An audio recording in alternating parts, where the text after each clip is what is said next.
Este es uno de ellos, que es el hombre de mil cabezas. Se ve ahí, Sí. es cortito.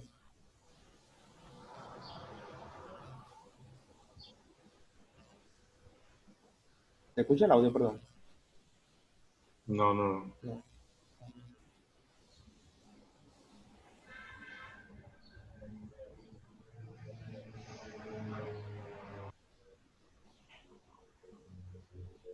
ahora sí.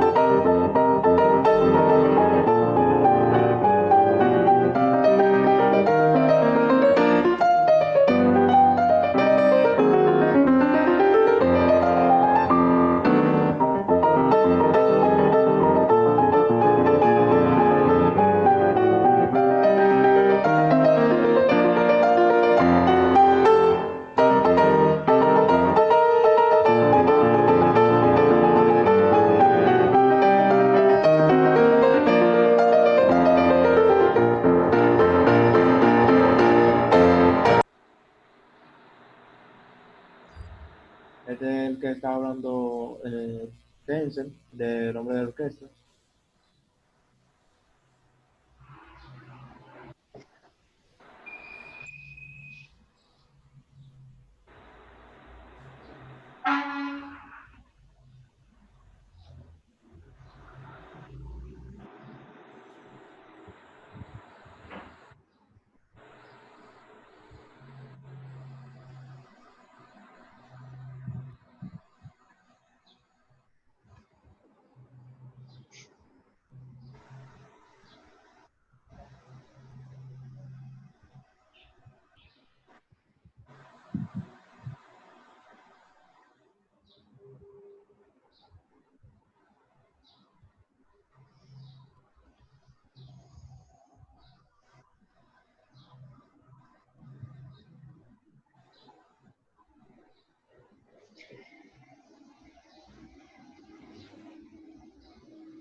Un genio, un genio. Lo mejor de todo esto, de como la magia de Méliès, es que realmente todos los efectos, o la mayoría de efectos, lo hizo por accidente, realmente. Aprendió a hacerlos por accidente. Al exportar mal una película, vio que hizo una sobreexposición y vio como él podía estar en dos lugares a la vez en la misma película. Ujú. Él decía que, ¿me escuchan? Él decía que la creación de las películas tenía que ver totalmente con la literatura. De hecho, la mayoría de sus películas tenían como inspiración los libros de Julio Verne. Los libros de Julio Verne todos son de ciencia ficción, lugares dentro de la Tierra o fuera que de alguna manera tienen cierta relevancia en lo que ocurre ahora en nuestro mundo actual. Entonces, realmente la mayoría de sus películas tenían inspiraciones o reflectaban lo que Julio Verne escribía en sus libros.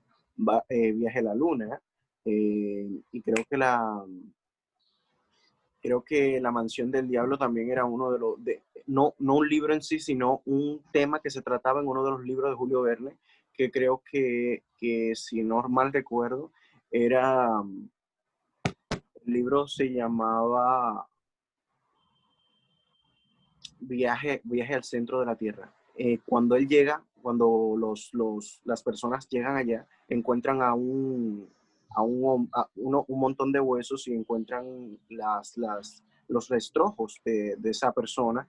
Entre los artículos que encuentran de él, de pertenencia, encuentran unas historias que hablan sobre específicamente esa parte de su vida.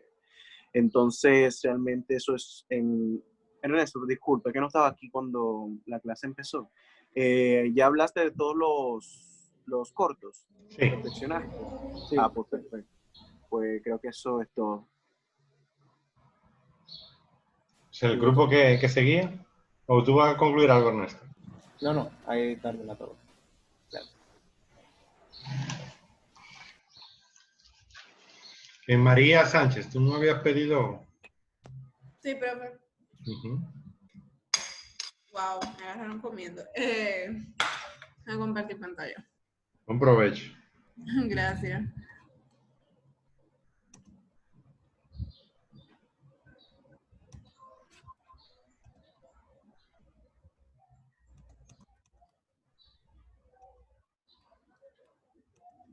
Ok.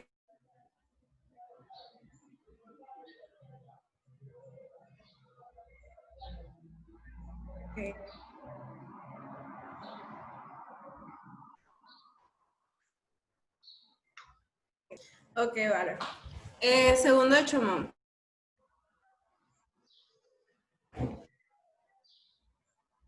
Segundo, un técnico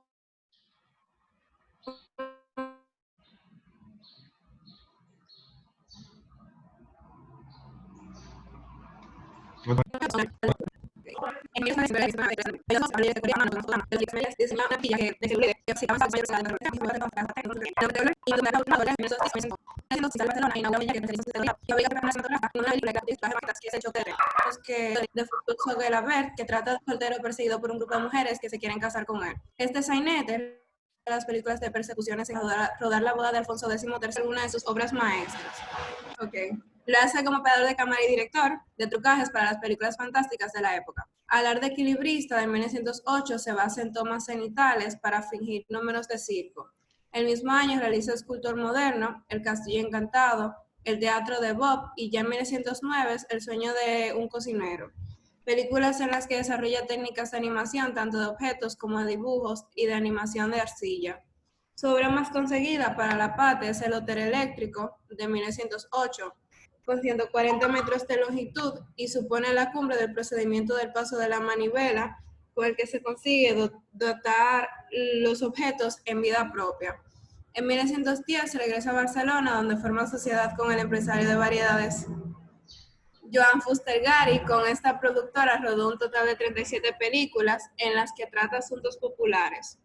También de esta etapa es su colaboración con El Gusano Solitario de 1912, con un filme del más importante de los cómicos del cine mudo de esta época, del francés André. En la primera de 1912 acepta la oferta de Turinesa Itala Films de Pastrone para trabajar como operador técnico en efectos especiales. En 1914 se desencadena la Primera Guerra Mundial, conflicto en el que entrará Italia al año siguiente. Esta conflagración provoca una profunda crisis en la industria cinematográfica europea que afectará al cine italiano debido a los costes del celuloide. Los estudios Italafilm serán reconvertidos en hospital. Entre 1919 y 1921 se desvincula de la Italia para trabajar por cuenta propia y como socia de la productora del artista de circo Luciano, Alberti Film. En 1923 se traslada a París y allí trabaja en colaboración con Ernesto Zullinger, ingeniero suizo, en un sistema de cine en color por el que obtuvo la medalla de oro en la Exposición Internacional de Fotografía Óptica y Cinematografía de Turín. Viaja a Marruecos a seguir investigando en el color, pero contrae una enfermedad grave en pocos meses y después fallece. Y en resumen, se trata de uno de los más importantes cineastas internacionales por su contribución al desarrollo del arte cinematográfico en la etapa muda, que trabaja por los más importantes directores de esa época en Francia, Italia y España. Ajá. Segundo de Chomón, sin duda fue uno de los cineastas a lo que más se le debe el cine mundial por su contribución a su desarrollo inicial. Además de su enorme trabajo en el área de los efectos especiales, que le granjeó una reputación a nivel internacional, a él también se le atribuyó el desarrollo de la técnica de paso de manivela, la utilización en decorados interiores del efecto traveling, con la cámara dispuesta en una plataforma movida por unos raíles. Y también se menciona su contribución al desarrollo de la industria cinematográfica de España en la distinta etapa de la historia del cine de España. En su película las personas aparecían y desaparecían, los objetos se movían solos o se multiplicaban en una misma imagen. Pintaba las películas fotograma a fotograma para conseguir el color en el cine. Usaba maquetas combinándolas astutamente con imágenes reales o de transparencia que servían como fondos exóticos y fantásticos a los actores. También se le atribuye la invención del traveling, como mencioné antes, o cámara en movimiento, técnica que creó forma rudimentaria pero ingeniosa, uniendo dos patines con una tabla sobre la que montaba su tomavista. La mayoría de sus trucos se basaban en el llamado paso de manivela, técnica que él perfeccionó y que consistía en la filmación fotograma a fotograma, de tal forma que en los intervalos era posible la alteración de las posiciones o la desaparición de objetos y personas ante la cámara. A partir de 1907, los cortos de Chaumont se hacen mucho más grandes y complicados. Le Spectre, creo que se dice así, Le Spectre Rouge, es una obra maestra del coloreado con una historia sobre demonios y esqueletos. Le Bois à Cigare es una muestra del cine de atracciones o feria, en el que se convertiría en un maestro y que cultivaría los años siguientes. Un cine que lleva a los géneros de feria tradicionales hasta una nueva dimensión gracias a las innovaciones que había introducido no solo técnicas, sino en la planificación. Ya. Ya. Bueno, aquí tenemos una de sus cortometrajes, que es Los huevos de Pascua. En Los huevos de Pascua, que es un corto de 1907, básicamente vemos durante los casi 3 minutos y medio cómo a manos de una mujer, del interior de unos huevos de Pascua salen personajes, o más bien bailarines en movimiento. En eso consiste toda la trama, pero debido al montaje escénico, los efectos visuales, el ritmo en el que se mantiene e incluso su estética, capta la atención del espectador. Además de que, considerando la época, era algo sumamente innovador, observando cómo incluso la actriz en repetidas ocasiones fija su mirada en el director, esperando instrucciones. También podemos ver algo muy característico del cine de Chaumont, y es que en un principio vemos cómo los huevos aparecen sin más, como ya mencionó mi compañero, que era propio de él, de colocar y desaparecer objetos y personajes en sus filmes. Y por último, el hecho de lograr el efecto visual de pequeñez de los bailarines para dar la ilusión de que estos salen realmente de los huevos. Ay, perdón.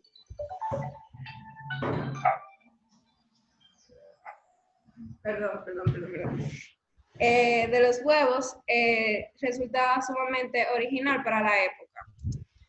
En otro lado tenemos a Les Kiriki de 1907 y vemos cómo se exponen una serie de figuras acrobáticas y a pesar de que es un poco breve, muestra el ingenio de Chaumont que convierte el suelo en telón de fondo dibujando figuras que si fueran hechas realmente resultarían imposibles o absurdas de hacer. Con los efectos visuales da la impresión de que están sostenidos en el aire como si fuera magia que para la época resulta bastante original. Y eso es lo que llama la atención de este trabajo de Chaumont. Y por último tenemos el trabajo de El Hotel Eléctrico de 1908, que es uno de sus trabajos más importantes y se muestra el mundo del progreso tecnológico a través de la automatización de todo en el hotel de última categoría, donde prácticamente los huéspedes no tienen la necesidad de hacer nada porque los cepillos peinan solos, los zapatos se atan y todos los electrodomésticos de la suite trabajan de por sí solos. Por último, vemos cómo el sistema eléctrico falla y Chaumont hace cierre con el descontrol de todos los electrodomésticos y objetos de la suite. Y ya esto es todo. Ya.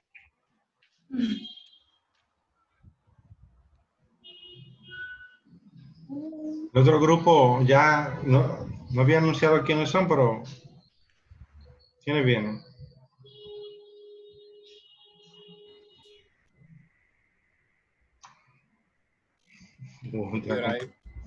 ¿Quién?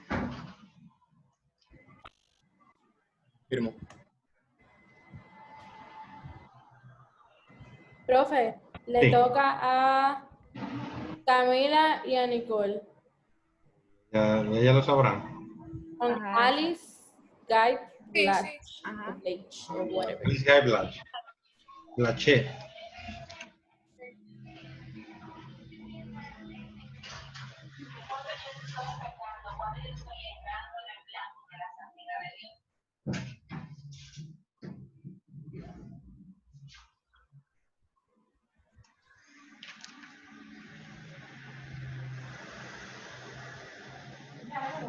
Si pueden empezar, Ok, ya se ve.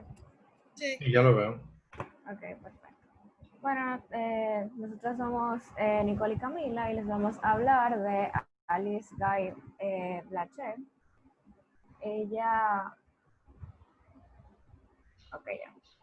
Ella nació en Saint-Mandé el 1 de julio de 1873, eso queda en Francia, y ella murió en Wayne, Nueva Jersey, Estados Unidos, el 24 de marzo de 1968. Ella fue la primera persona en realizar una película de ficción sentando las bases de lo que hoy en el futuro se considera ficción. Sus padres eran editores, su infancia la pasó entre Francia, Chile y Suiza. Después de estudiar secretariado en el 1894, ella obtuvo el puesto de secretaria en la Compañía General de Fotografía de Max Richard. En 1895, León Gamot se asoció con varios nombres ilustres, compró la Compañía General de Fotografía y creó la compañía Gamot. Con la cámara de Emily Gamont en 1896, Alice combinaba imágenes en movimiento y el arte teatral, dando lugar a una primera película titulada La Fe o Show, que se traduce como el hada de los repollos o las colas.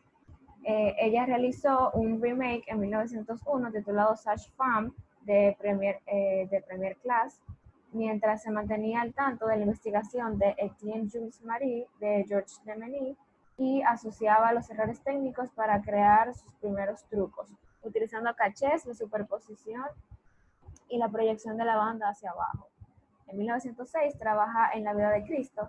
Todos los exteriores de esta producción se rodaron en el bosque Fontainebleau. Esta es la primera película de gran presupuesto de la compañía Gamont con la participación de 300 extras.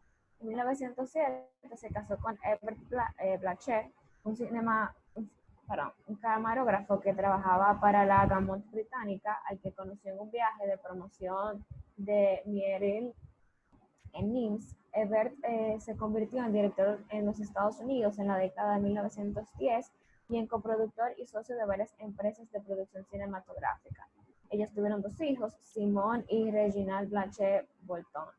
Antes de salir hacia los Estados Unidos, en 1907, Alice presentó a Louis Feuillade, quien la sustituye a la cabeza de los rodajes de la sociedad con la que ella había trabajado hasta entonces.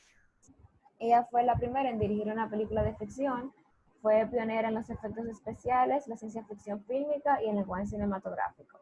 Y también fue la fundadora de lo que más tarde se ha considerado la profesión de productor o productor ejecutivo. Ella también fue la primera persona que logró mantenerse económicamente a través de dicha profesión.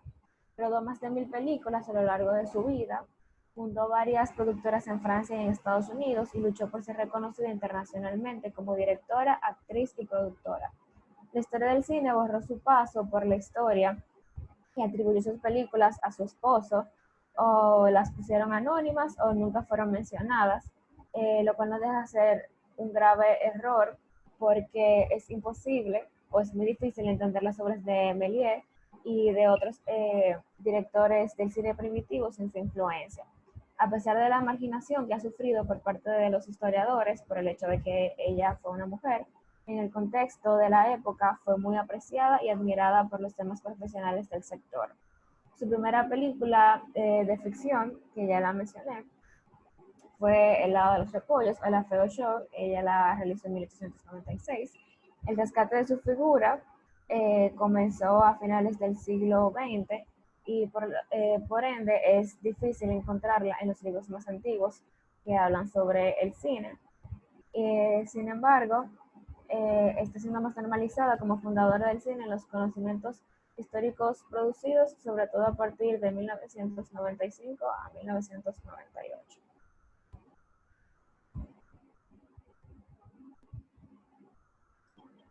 Ok, las características de sus proyectos. Sus obras eran inclusivas hasta cierto punto. ¿Se me oye, verdad? Sí. Okay. Sus obras eran inclusivas hasta cierto punto, ya que presentaba a los hombres y las mujeres por igual, pero siempre eran burgueses.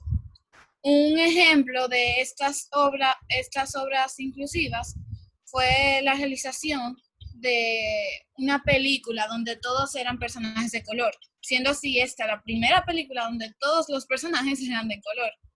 La obra se llamaba Un tonto y su dinero y fue realizada en 1912. Ella realizaba muchos géneros. Ella realizaba desde parábolas religiosas hasta temas policíacos, temas que de hecho ella los creó, o sea, ella implementó los temas policíacos en el cine. La película un ejemplo de esto es La vida y la muerte de Cristo en 1906, que se podría considerar como el primer largometraje. Ella realizaba obras cinematográficas con narrativas, ya que en ese tiempo no se consideraba como que el cine pudiera tener historia. Inclusive por eso ella y los hermanos Lumière no llegaron a trabajar juntos, porque los Lumière en principio pensaban que el cine no podría tener alguna historia. Un ejemplo de esto es Falling Leaf o Hojas Cayendo, que es un cortometraje de 11 minutos. Ella fue la creadora, usaba ficción en sus obras y da la casualidad de que ella fue la creadora de la misma. Uno de los ejemplos de esto es El hada de los repollos. Ella también usaba planos, la iluminación, utilería, montaje y caracterización de los personajes. Eso en esa época era totalmente nuevo, ya que a nadie se le había ocurrido más que a ella. La siguiente de estilos. Los estilos de sus proyectos se caracterizaban por el uso del color, los decorados y los efectos visuales. También ella trataba de sincronizar el sonido y la imagen con el uso del cronógrafo, que era una máquina que sincronizaba estos dos ámbitos. Entonces ya la siguiente, la reflexión.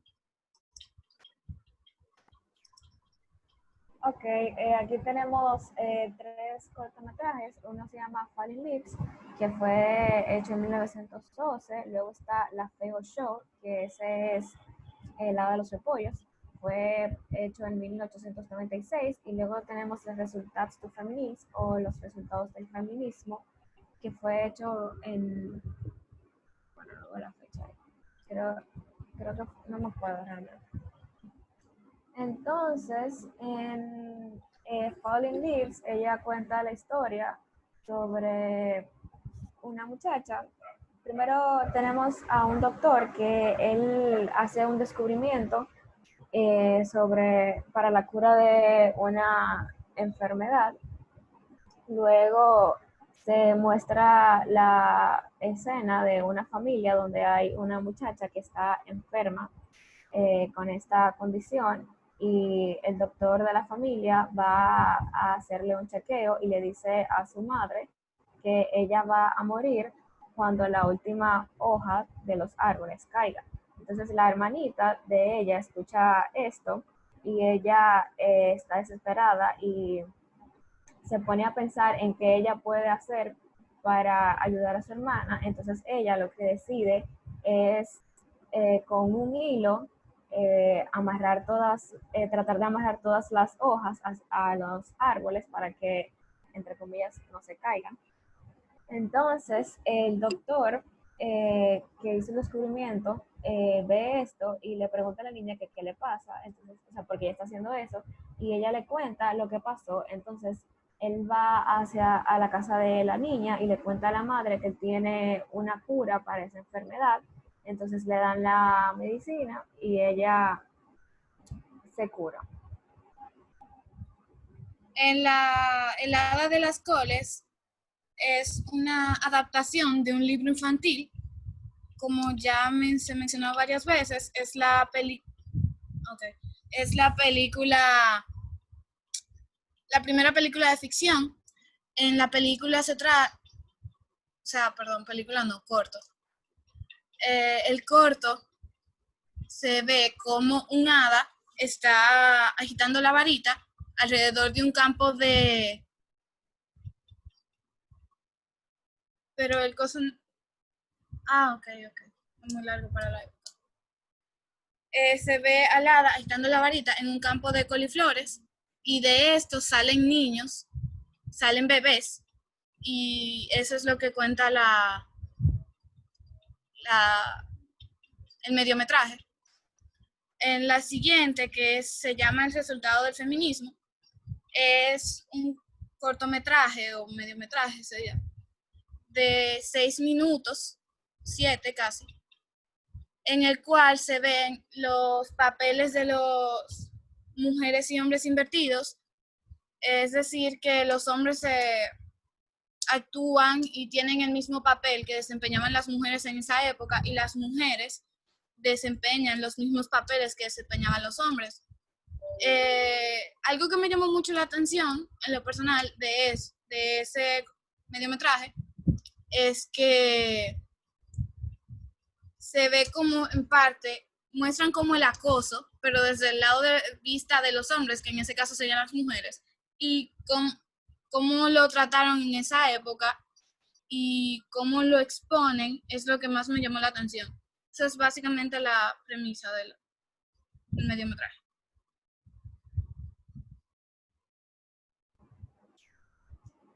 Ok, entonces nosotras les vamos a poner el cortometraje que se llama El hada de los repollos. Déjame ver si se escucha. No se escucha, ¿verdad, Carlos? No sé. No, tienes que ver un botón que te diga compartir audio en Zoom. Que ya va.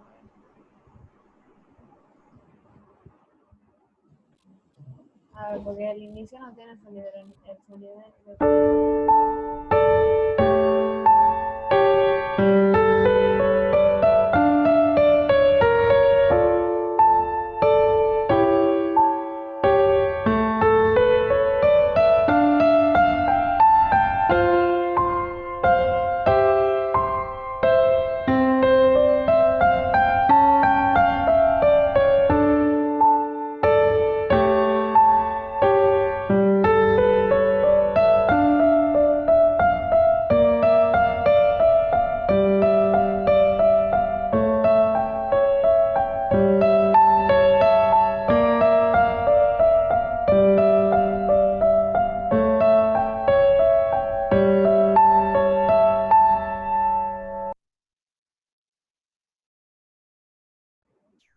Ok, ahora yo voy a dejar de compartir pantalla. Ok, eso fue todo. Por si, no sé, usted tiene alguna pregunta o duda.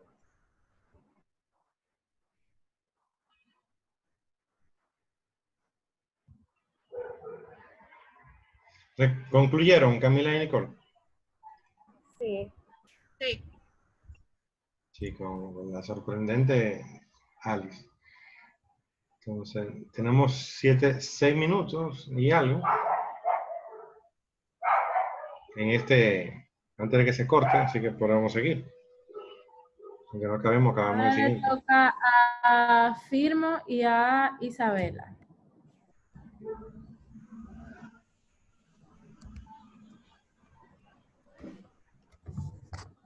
Un segundo. Y lo saben ellos. Firmo está ahí acomodándose. Entonces cerramos la reunión y volvamos a entrar. De los 6 minutos.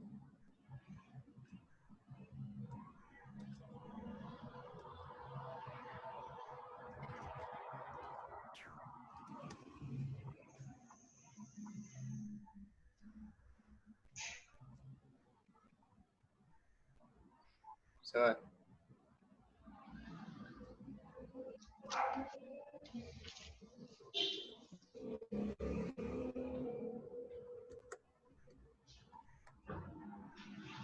Se ve. Ok. Isabel está por ahí. Sí, estoy Debe de aquí. estar. Ok.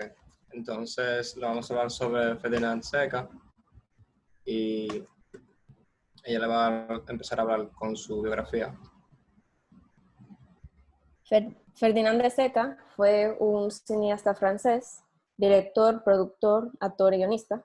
Fue director principal de la Pathé Frères, la productora de cine más importante del mundo antes de la Primera Guerra Mundial. Seca nació en París el 19 de febrero de 1864 en una familia inmersa en el mundo del espectáculo. Su padre era director de un café-concierto, mientras que sus hermanos eran actores. Desde 1891, Seca había trabajado ocasionalmente grabación de voz en off de los discos fonográficos para la Pathé Frères. En los orígenes del cine mudo, en 1899, se interesó por las posibilidades del sonido. Realizó para Pathé una primera película sonora, El melómano mudo, acompañando la proyección con el sonido de un gramófono. En 1900, durante la Exposición Universal de París, conoció a Charles Pathé, quien luego técnicos, actor, guionista, decorador, operador de cámara y director. Su primer éxito como realizador fue Historia de un crimen. El éxito de este film fue internacional y consiguió una gran notoriedad para la Pathé. En 1902 empezó el rodaje de La Pasión de Nuestro Señor Jesucristo. El triunfo de la película fue radical. Seca fue rápidamente promovido a la dirección artística de Pathé, supervisando el trabajo de nuevos realizadores, como Gaston Bell, George Haffoud y Louis Gasnier.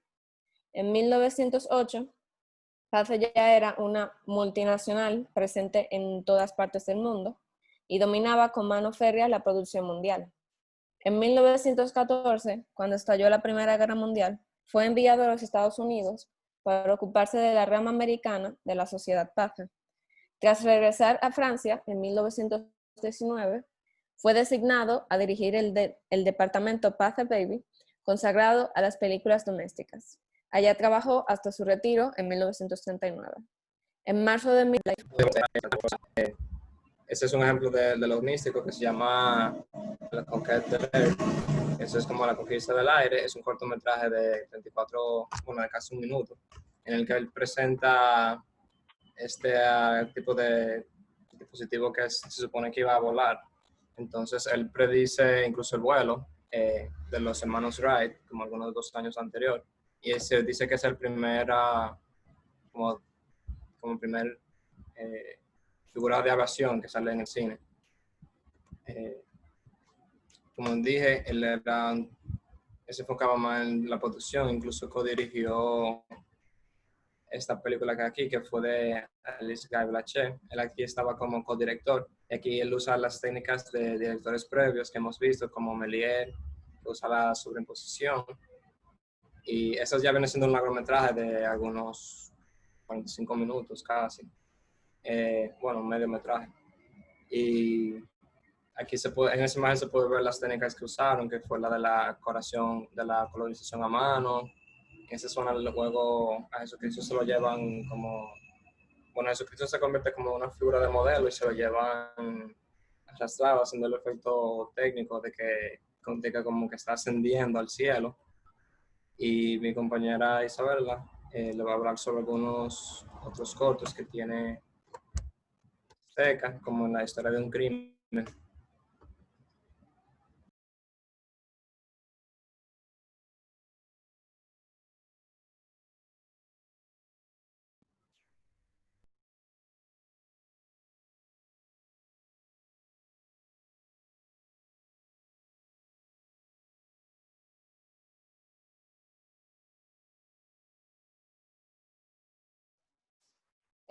Historia de un crimen es un cortometraje mudo de aproximadamente 5 minutos.